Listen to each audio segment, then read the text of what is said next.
अस्सलाम वालेकुम। और सबका पैर छूकर प्रणाम करते हैं। हम नीचे करिए, परिवार वाला ना हो, हम अपने परिवार में आए हैं और मेरा घर है 80 से हम इस इलाके में बहुत सारी संघर्ष के रास्ते देखे हैं। आपके सामने आपका बेटा है। मैं बेटे की तरह ये आपसे आपको भगवान की तरह इज्जत करते हैं। सुरेंद्र बाबू, अब्दुल्ला साहब, हमारे मित्र कामेश्वर जी, जवाहर पासवान जी, वीरेंद्र बाबू, सूरज बाबू, संजय जी, कालीचरण जी, धनंजय जी, शांति देवी जी, कृष्णा यादव जी, पूरन तिवारी जी, शंभू चंद्रवंशी साहब, शंभू राम मुखिया जी, सुनील बाबू, दीपावली जी, प्रमुख साहब, मनोज पांडे जी, तनवीर साहब, मनोज जी, यासीन बाबू, मदी खान साहब, दशरथ जी, सुषमा मेहता जी, अन्य सभी जो भी मंच पे हमारे गठबंधन के नेता हैं, वो मेरे लिए बहुत ही अनुकरणीय है। मैं सबका, आप मेरे लिए ईश्वर तुल्य और देवतुल्य है। मेरे जो बुजुर्ग हैं भगवान के समान है। मैं देश के हर गरीब और हर आम आदमी को मैं भगवान मानता हूँ। जिंदगी में 80 से हमने जीवन की सेवा शुरू की और आज तक 7 बार सांसद रहा। आप ही ने हमें 5 बार आपने सांसद निर्दलीय बनाया, 6 बार। अब आप यहाँ पर माँ बहनें भी हैं, क्रांतिवीर, कर्मवीर, सभी छात्र विभाग साथी हैं।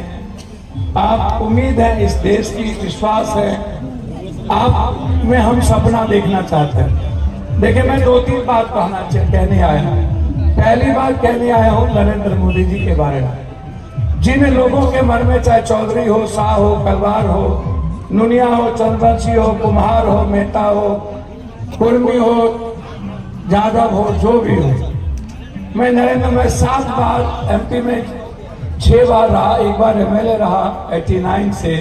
भैया आप लोग बैठ गए भैया, 89 से।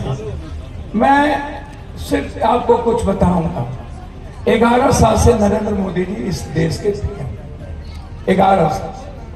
मैं नरेंद्र मोदी जी के बारे में एक इतिहास बता देता हूं। नरेंद्र मोदी जी 12 झूठ क्या क्या बोले, यानी यूथ को। पहला मैं यूथ के बारे में कहना चाहता हूं कि उन्होंने नौकरी का सवाल किया था कि चक मंगनी तक भैया मैं नरेंद्र मोदी हूं, 2 करोड़ रोजगार मैं हर साल दूंगा।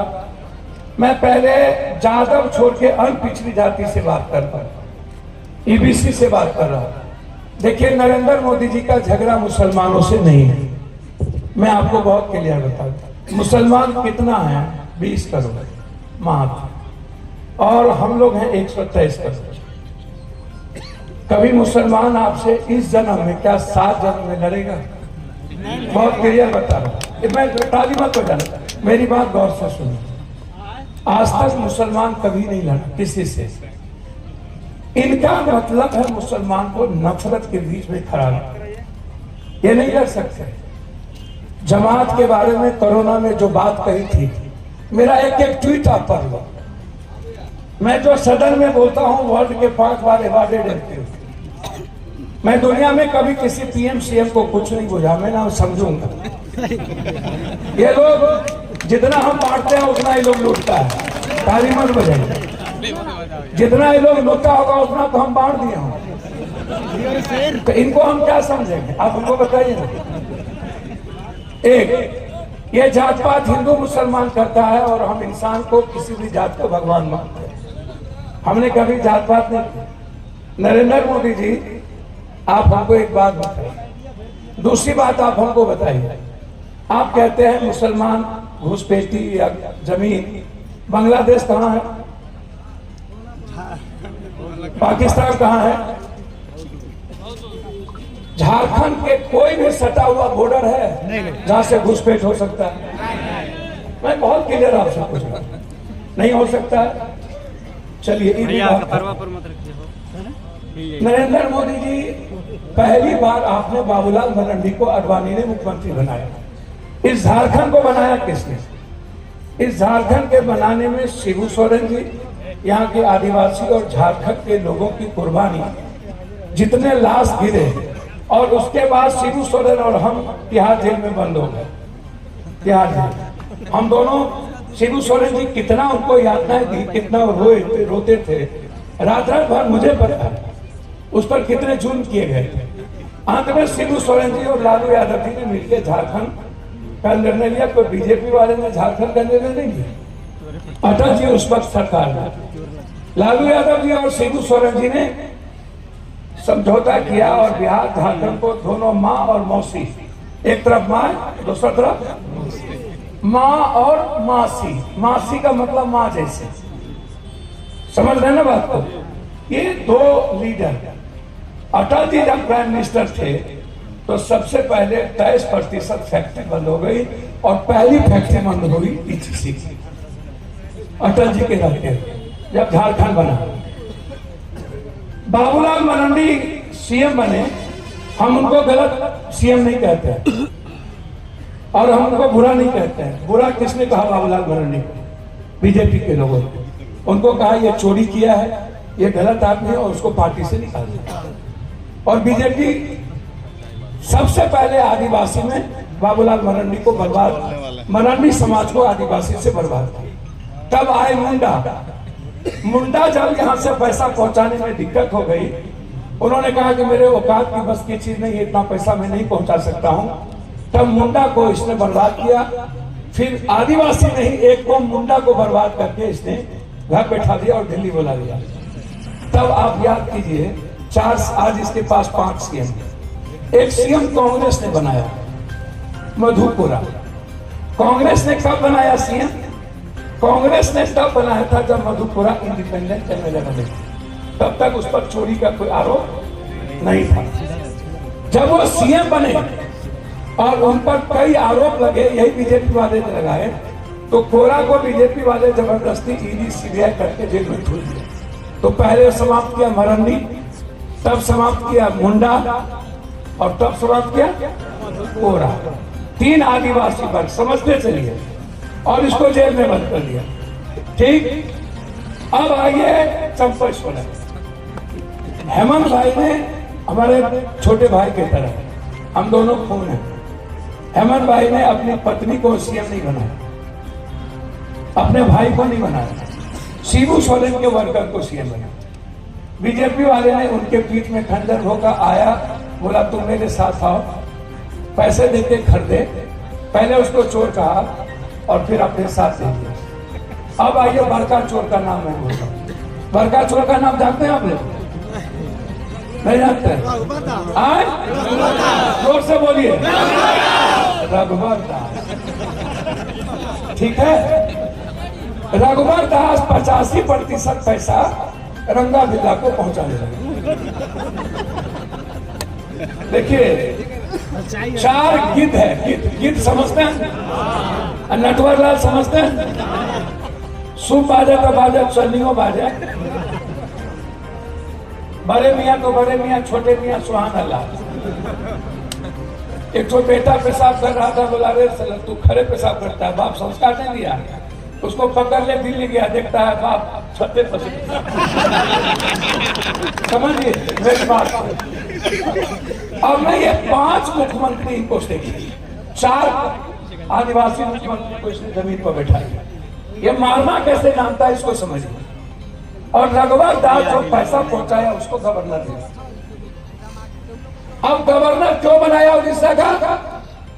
इसलिए बनाया कि वहां डेमी मुख्यमंत्री इन्होंने बनाया है। पैसा पहुंचाने का काम रघुवर दास कर सकते हैं, इसलिए तुम वहां बैठो और सारा पैसा उड़ीसा का कहां पहुंचाओ। ताली एकदम सुनिए गौर से, ताली से कोई फायदा नहीं। आप अपने दिल में बैठा लीजिए, मैं आपको एक पॉइंट बता के जा रहा हूं। ठीक, अब आइए मैं आपको आता हूं 5 मुख्यमंत्री और हेमंत सोरेन। पहले हम हेमंता बिस्वा के बारे में कुछ आपको बताते हैं, तब नरेंद्र मोदी के बारे में बताएं। देखिए, ये आदमी गिरगिट से भी जल्दी रंग बदलता है। इससे हम 4 बार जाके आसाम में लड़ चुके हैं। जब ये बिहारी वो जला रहा था और यूपी के लोगों को मेरी माँ बहन के साथ बलात्कार हुआ था, तो इसने बोला पप्पू यादव को नहीं ढुकने देंगे। हम मणिपुर से लड़के एवे किए थे, मणिपुर में सबसे ज्यादा जुर्म किया, फिर हम आसाम पहुंचे। इससे हम 4 बार लड़े। इसकी कहानी सिर्फ सुन लीजिए। इसकी कहानी आप यही है, ये कितना बड़ा डरपोक और कमजोर है, अपने को गुंडा कहता है। देखिए एक बात समझ लीजिए, बहादुर आदमी ना कभी दूसरों की जिंदगी नहीं छीनता। इन्होंने कांग्रेस के नेता को मरवाया। यार भाई सबसे पहले मृणाल जी को, मृणाल दुबे को, और उसके बेटे को जबरदस्ती आज तक डरा करके 91 इसके घर में 90 में 92 93 में लगभग हथियार का जखीरा मिला। उल्फा था, और ये उल्फा को हर महीना उस वक्त 10 लाख रुपया, जब ये कांग्रेस में था तब ये जाके नरेंद्र मोदी के जिला में कहा कि पाइप में मुसलमानों का खून है, और जब ये गलत बयानबाजी शुरू किया तो कांग्रेस इससे दरकिनार किया, तब ये बीजेपी में चले गए। अब आप जानिए, ये यहाँ पे आके कहता है कि भैया हमको भगाना है, हम आए हैं भगाने के लिए सबसे ज्यादा घुसपैठी को। हेमंता जी 5 सीएम और 56 इंच का प्रधानमंत्री 11 साल से, तो 5 सीएम 24 साल 23 साल, और 11 साल से 56 इंच का प्रधानमंत्री नरेंद्र मोदी। 5 1 6 और 7वां आगे गुंडा आपको ये 7 आदमी मिलके एक को घुसपैठी आप 24 साल में नहीं निकाल पाए, तो चुल्लू भर पानी में डूब के मर कहीं नहीं। और ये 56 इंच सीना वाला जब इतना दिनों से आपका मुख्यमंत्री है और 20 साल से आप आ रहे हैं और कह रहे हैं कि लूटा है, तो जब आप इसके पहले 5 साल रघुवर दास सीएम थे तो लूटा था, तो हेमंत को जेल क्यों नहीं भेजे? जब इसने 5 साल रघुवर थे और सही माने में कोई मुसलमान या कोई गलत आदमी यहाँ प्रवेश किया हुआ था, तो आप एक आदमी का नाम चिन्हित करके इसको जेल भेज देते।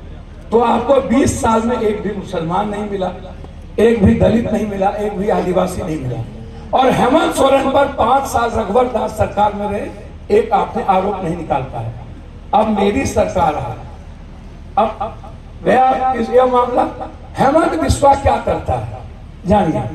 हेमंत बिस्वा 5 स्मगलिंग करता है, 5। सबसे ये कहता है कि जानवर की तस्करी सबसे ज्यादा होती है। हेमंत बिस्वा जी, जानवर की तस्करी सबसे ज्यादा कहां से होती है? आसाम से। और आसाम में हर दिन जानवर की तस्करी का 24 करोड़ रुपया तुम्हारा हजारे का मंत्री उसूलता है। सुपारी का सबसे ज्यादा तस्करी कहां होता है? मैं नाम गिनता जाता हूं, और इनकी बीवी के नाम से 12 अकाउंट है, 12 मेरे पास है। चैलेंज है हेमंत बिस्वा को, यदि पप्पू यादव को, हम यदि मुख्यमंत्री यहाँ होते यहाँ अगल बगल में, तो इसको हम आसाम में उठा के बंद कर दिए, तो इधर देखते नहीं करता है। आप उसका चिंता छोड़ दीजिए। ये डेली सुबह जाता है असम में, तस्करी का पैसा 24 करोड़ उठा के लेके आता है, और सीएम के नाम पर इसको फ्री दे दिया है, कोई बोलता नहीं। हमने हेमंत जी से बोला कि हेमंत भाई इसका एयरपोर्ट छोड़िए, बाहर इसको चेक करें, इसकी गुंडई छोड़ा देंगे। देखिए ये खोखला है, इसकी कहानी जानिए। सुपारी का व्यापार यही करता है, जानवर की स्मगलिंग यही करता है। आप गौर से सुनते जाइए, गलत कोयला की स्मगलिंग यही करता है। एक दवाई है जिसका नाम नहीं बोलूंगा मैं, अच्छा नहीं लगेगा, उस दवाई की स्मगलिंग नेपाल से यही करता है। 5 स्मगलिंग, और हर दिन मिनिमम 1 से 150 करोड़ रुपया। अब दूसरी बात आई, लगभग 84 ऐसे व्यापारी हैं जिसका इसने अपने बीवी के अलग अलग बना करके नया नया क्या करते हैं उसको, जो आप लोग अथी बना लेते हैं, हॉल बना लेते हैं, कंपनी बना लेते हैं। कंपनी बना करके ये क्या किया सुनिए, अपने बीवी के नाम से 84 आदमी का नाम है मेरे पास, जिसका जिसका दिया। हमको रोक करके परसों रात को लोगों ने कहा सब मरवारी है, बिजनेसमैन है, कहा भैया मैं पैर पकड़ता हूँ, मेरा नाम आउट नहीं कीजिएगा, मरवा देगा। बोला हम 300 करोड़ के मालिक थे, हम 50,000 रुपया के तरस गए, हमारे बच्चे को मैं कपड़ा नहीं दे पाता। मेरा इन्होंने जबरदस्ती अपने बीवी के अकाउंट अथी से फॉर्म के नाम से मेरा चाय बगान लिखा दिया। 84 चाय बगान इसने लिखा दिया। 84 तस्करी यही, मर्डर यही, उल्फा को पैसा पहुंचाता यही। आप सुन लीजिए। और यहाँ आकर के ये बात करता है। हेमंत जी, मैं आपको एक बात बता देना चाहता हूँ, बुरा नहीं मानना हेमंत का जी, आपका बड़ा भला तरीके से। नरेंद्र मोदी जी के बारे में आपसे मैं पूछूंगा। नरेंद्र मोदी जब प्रधानमंत्री बने तो 54% फैक्ट्री बंद हो गई। फैक्ट्री का नाम बता देता हूँ, खदान का नाम बता देता हूँ, माइंस का नाम बता देता हूँ। जमशेदपुर से मैं शुरू करता हूँ। 153 फैक्ट्री जमशेदपुर की छोटी बड़ी खत्म हो गई। 1 लाख मजदूर का अभी तक केंद्र सरकार ने पैसा नहीं दिया है झारखंड का।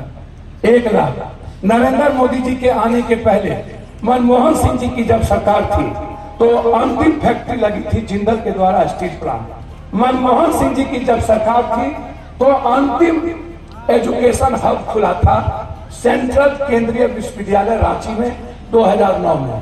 14 के बाद पत्रकार जी से मैं पूछना चाहूंगा, नरेंद्र मोदी जी आपकी डबल इंजन की सरकार है, आप 20 साल यहाँ सीएम रहे, आप किसी एक फैक्ट्री और माइंस का नाम बताओ जो आपने नया खोला, कोई फैक्ट्री आया है। नरेंद्र मोदी जी, आप 242 गुजराती व्यापारी को आप लाए, रोंगटा जैसा व्यापारी जो मेरे मित्र थे, हजारीबाग सबसे बड़ा व्यापारी, और हम दोनों साथ रहते थे। हमारे मामा वहां जीएम हुआ करते थे, सरोज भारती। रोंगटा जैसा व्यापारी, मिडिल क्लास का व्यापारी को आपने बर्बाद कर दिया और गुजरात के सारे व्यापारी को लाकर के माइंस पर आपने बैठा दिया। चौथी चीज, आपने लोहा और स्टील 76% लोहा और 80% स्टील लगभग आप चुपचाप चोरी करके यहां से ले जाते हैं, जो किसी को पता नहीं है। और ये लोहा आप ट्रेन से कहां उतार लेते हैं और इसका कोई रॉयल्टी हमको नहीं मिलती। 1,36,000 करोड़ पैसा हेमंत भाई का ये रखा हुआ है, जो जनता का पैसा है, ये नहीं दिया। सुप्रीम कोर्ट के आदेश के बावजूद नहीं दिया। सरला कोर्ट जब हेमंत भाई ने आदिवासी के लिए बिल पास किया तो इसने सबसे ज्यादा, नरेंद्र मोदी ने कहा कि सवाल ही नहीं उठता है, और अमित शाह जी ने उस बिल को बंद कर दिया। हमको नरेंद्र मोदी जी, आप हमको कोई एक बात बताइए, आपने बर्बाद किया क्या है, वो अब मैं आपको बताता हूँ। मुसलमान भाई, ये आपको कुछ नहीं करेगा, ये आपको डराएगा। गल्फ कंट्री से इसको ऊर्जा चाहिए, गल्फ कंट्री से इसको तेल चाहिए, और दुनिया की पॉलिसी में कोई मुसलमान, हिंदू, सिख, ईसाई व्यापार और देश के हित में नहीं है। मैं आप इसको समझ लीजिए। ये आपसे नफरत करवाता है और ये चोट करता है जादव पर, शाह पर, चौधरी पर, कलवार पर, बनिया पर, नुनिया पर, पासवान पर, राम पर, आदिवासी पर। पूछिए कैसे? आते ही इन्होंने नौकरी बंद कर दी। एक भी वैकेंसी बैंकिंग का आज तक निकला है? नहीं निकला। बताइए ना, यहाँ पढ़े लिखे लड़के हैं, बैंक की वैकेंसी बताओ, निकला है? नहीं निकला। इसको कितना दिन हो गया? 11 साल हो गया ना। अच्छा, बैंक की वैकेंसी में खाली बैकवर्ड तो नहीं, फॉरवर्ड के लड़के को भी नौकरी मिलती, तो इन्होंने यूथ को बर्बाद किया। अब आइए, रेलवे की एक भी वैकेंसी निकली है? अरे बोलिए ना जोर से। इसकी लड़ाई मुसलमान से नहीं है, इसकी लड़ाई जादव के बच्चों से है, इसकी लड़ाई कुशवाहा के बच्चों से है, इसकी लड़ाई पासवान के बच्चों से है, इसकी लड़ाई तेली के बच्चों से है, इसकी लड़ाई कुर्मी के बच्चों से है, इसकी लड़ाई हर नौजवानों से है। ये 2 करोड़ की नौकरी की बात करके मैं चैलेंज करता हूं इस मंच से, हिम्मत है तो वो जवाब दे दे 20,000 नौकरी 11 साल में नहीं है, तो आप बर्बाद होगा। आइए अग्निवीर, उसमें आप बर्बाद होगा। अब आइए आरक्षण, इसने क्या किया? आपके आरक्षण को डायरेक्ट खत्म नहीं किया, इसने सरकारी नौकरी खत्म करके नौकरी को डाइवर्ट कर दिया प्राइवेट में। अब प्राइवेट में एक भी आदिवासी, पासवान, राम, चमार, भुइयां मुसहर, जादव, कोयली, कुर्मी, नुनिया, चंदबंसी, बनिया, कहार, कुम्हार, गंगोत्री, निषाद, मलाह, केवट का बच्चा नौकरी में नहीं जाएगा। तो अब आप हमको बताइए, आपका सबसे बड़ा दुश्मन कौन है? जोर से मैं पूछ रहा हूँ, आपके बच्चों के भविष्य का दुश्मन कौन है? आपकी बेटी के भविष्य का दुश्मन कौन है? एसटी एससी के जिंदगी का दुश्मन कौन है? क्योंकि वो आपकी सब कुछ छीन लिया, आपका खदान छीन लिया। मैं जब हेलीकॉप्टर से आता हूँ तो 98% घर सिर्फ भीत और खपरा का देखता है, और जो सर्वे आया है उसमें ओबीसी, ईबीसी, एसटी एससी 84% परिवार के पास 1 बीघा से नीचे जमीन है। तो आपको जमीन नहीं, आपको रोजगार नहीं, आपको बैंक से पैसा नहीं, आपकी नौकरी नहीं, तो क्या हिंदू मुसलमान से जिंदा रहेंगे हम लोग? नहीं। सीधा बात करें, ना नौकरी ना जमीन, एक भाई पर 1 बीघा भी नहीं, पर कैपिटा इनकम 6000, हर जादव, हर बंडल धानु नुनिया के जेब में 6000 रुपया मिला, 6000 रुपया मिला। तो जमीन भी नहीं, 6000 रुपया महीना भी नहीं, अरबा चावल भी नहीं, और एक छठी नहीं दे। छोड़ दीजिए काला धन, startup, skill, stand up, Ayushman, Jan Dhan, GST, 500 रुपया जीएसटी एक कपड़े पर। एक भी व्यापारी को बचने नहीं दिया इस व्यक्ति ने। एक वही आ रहा हूं, वहां आऊंगा, सब आएंगे यहाँ, आप चिंता मत करिए। अभी ये दोनों पापी का कुकर्म जान लीजिए सर, आपका पहले कुकर्म जान लीजिए। पहले एक तो गुंडा आया है, सांप की तरह घूमता है, और यहाँ आके मेरे भाई को गाली देता है। अरे बुर्बक, जिस दिन हमारा एक जो यूथ खड़ा हो जाएगा ना, तो तेरी गुंडई भाग जाएगी, तू रांची छोड़ के कहां भागेगा कहना मुश्किल है, इसलिए वो छोड़ दीजिए।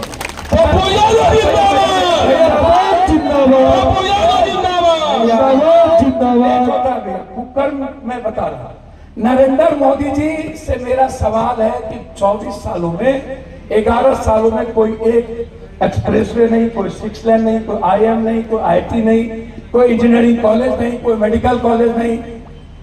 तो आप हमको बताओ कि आप सबसे बड़े दुश्मन हो कि नहीं हो? भी खत्म। हेमंता की गुंडई मैंने बता दी, उसके बीवी के अकाउंट में शारदा चिट फंड का 7 करोड़ रुपया मेरे पास चेक है। कई तारीख को उसके चेक उसके पत्नी के अकाउंट में गया है। कल मैं प्रेस कॉन्फ्रेंस करूंगा, मैं उसको बताऊंगा, और मैं अकेले काफी हूं इनके बाप दादा नाना सबसे लड़ने के लिए। आप चिंता छोड़ दीजिए, किसी की जरूरत नहीं है। और हमको उतना पैसा है नरेंद्र मोदी जी, जितना आप लूटते हैं उतना हम गरीब का आंसू पोष देते हैं। इसलिए आप उसकी चिंता मत करिए। मैं सिर्फ अपने भाई के लिए आया हूँ, हेमंत जी के लिए। मुझे कोई लेना देना राजनीति से नहीं है, मैं राजनीति नहीं करता, ना मुझे राजनीति आती है, ना मुझे राजनीति करनी है। मुझे राजनीति से नफरत होता है, क्योंकि जब मैं गरीब को देखता हूं तो मुझे लगता है कि मुझे मर जाना चाहिए। इसलिए मैं सिर्फ आपसे इतना कहने आया हूं कि ये 2 व्यक्ति का कैरेक्टर देख लिए, और झारखंड का सारा पैसा लूट करके इन लोगों ने ऊपर लेके चला गया। अब क्या चाहता है ये? अभी उड़ीसा और छत्तीसगढ़ 2 स्टेट लिया। उड़ीसा में 1900 एकड़ आदिवासी को बर्बाद करके 3 यूथ को मार करके कब्जा कर लिया, और छत्तीसगढ़ में 3200 एकड़ जमीन कब्जा कर लिया। इनका मकसद इस तीनों स्टेट पर कब्जा करना है, और ऐसे लोगों को यहाँ पर मुख्यमंत्री बनाना है जो अदानी का काम करे, अदानी के नौकर के तरह काम करे, और झारखंड के यूथ को आत्महत्या करने पर मजबूर कर दे, झारखंड के व्यापारियों को मार दे। ये आपसे आपकी नौकरी की बात कभी क्यों नहीं करता है? ये अदानी अंबानी की नौकरी करता है। ये आपके बच्चों के बारे में कभी बात क्यों नहीं करता? ये दशहरा, ये जो लोग विधायक थे जो जेल गए थे, आप थे ना विधायक थे, तो आपको कौन कहा यहाँ इस क्षेत्र को लूटने के लिए? हम दिल से पूछते हैं, मिथिलेश ठाकुर जी PhD के मिनिस्टर, कोई भी एक आरोप बताओ, मैं माफी मांग लूंगा पैर पकड़ के। 5 साल में मिथिलेश ठाकुर ने आपसे कोई चीटिंग की है, कोई चोरी किया है? दिल से बताना, झूठ नहीं बताना। यदि किया होगा तो मैं आपसे माफी मांगूंगा। मेरा भाई है, मेरे इनके खून में कोई फर्क नहीं है, नहीं किया है। जो विधायक थे उसने अपने योजना को लूटा कि नहीं? अपने बहने को जेल भेजा कि नहीं? तो जो अपने बहने का नहीं होगा वो आपका होगा। हाँ? और जो आसाम का नहीं होगा, अपने बाप का नहीं होगा, आपका होगा। और जो आसाम की जनता को ठग रहा हो और डेली सारे व्यापारियों का, टोटल व्यापारियों का सब कुछ लूट रहा हो, लिखा रहा हो, वो आपका होगा। तो हेमंता की चिंता छोड़ दीजिए। 20 तारीख के बाद हेमंता का बाबू इधर नहीं आएगा, आप छोड़ दीजिए। वो 18 को जो भागेगा फिर वो आएगा नहीं, आप उसकी पूरी जांच करवाएंगे। अब आइए कि हेमंत भाई, हेमंत जी 5 साल है, 5 साल में उसको मारने की कोशिश की गई, जेल में मरवाया कि नहीं मारा?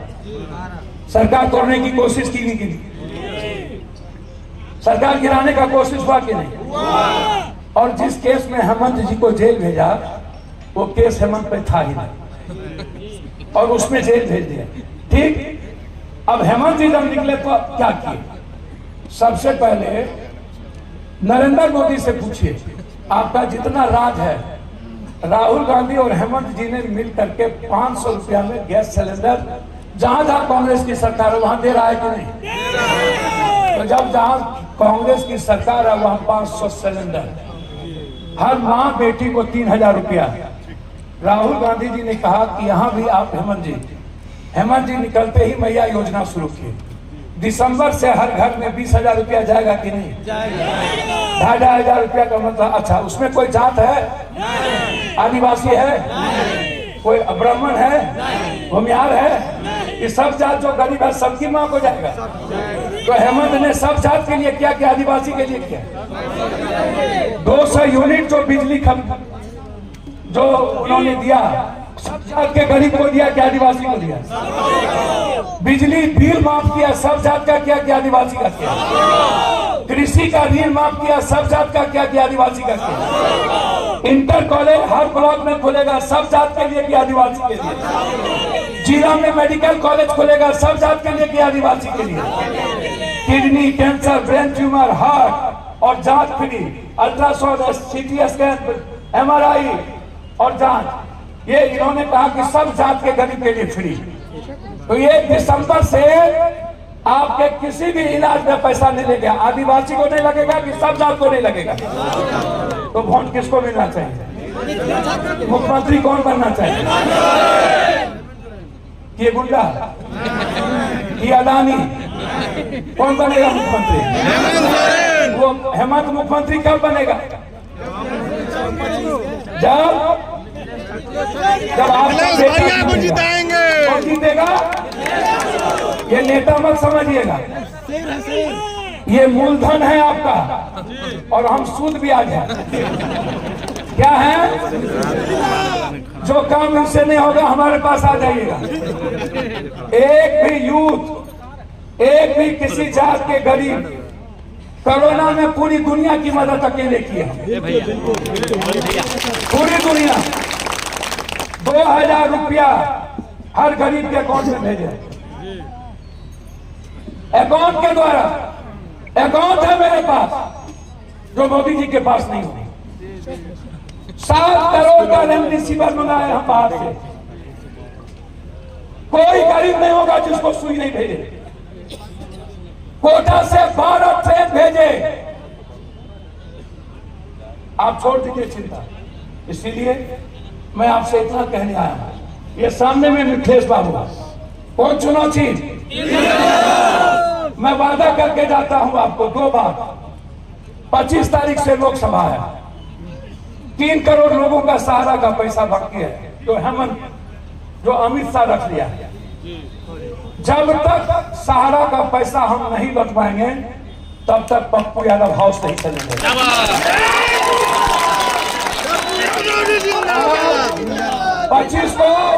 25 को MP मरा है, उस दिन बंद हो जाएगा। 26 को संविधान दिवस है, उस दिन नहीं चलेगा। 27 को टीवी पर सुन लीजिएगा। बिल्कुल। और एक बात याद रखिएगा, आपने एक सेवक और एक बेटा को पैदा किया। जब इस दुनिया का सारा रास्ता बंद होता है ना, वहीं से पप्पू का रास्ता शुरू हो जाता है।